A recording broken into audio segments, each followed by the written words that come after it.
The next part of writing an obituary is going beyond the facts.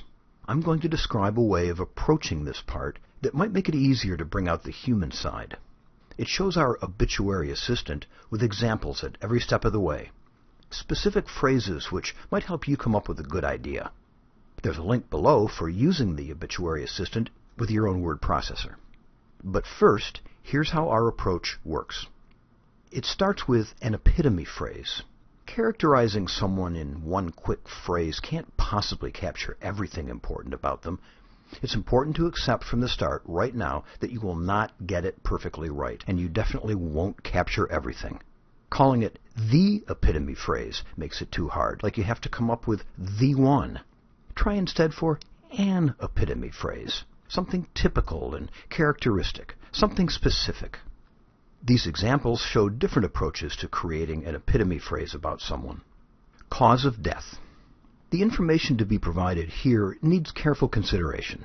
You can specify the cause of death if it feels appropriate, but you don't have to. It's optional. Identifying the location, such as a specific hospital, is also optional.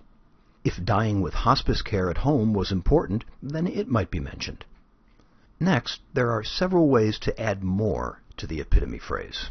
These examples show bowling was a big part of this person's life, adding names and dates to a general business statement, mentioning a single fantastic experience, helping us understand the human, much-loved aspect of someone, and finally showing that reading had a social part to it as well in someone's life. Tell a brief story. There's an art to telling a story, and there's another art to telling a brief story. The first example describes a specific incident which really demonstrates the epitome phrase.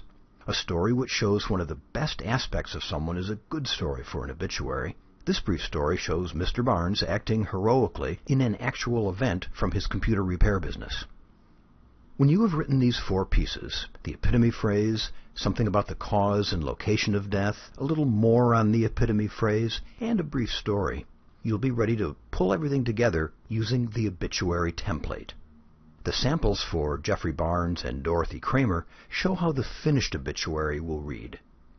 Now, to use the template yourself, think of someone you know who has died. Start with an aunt or an uncle. Someone you know, someone close, but not the closest. For now.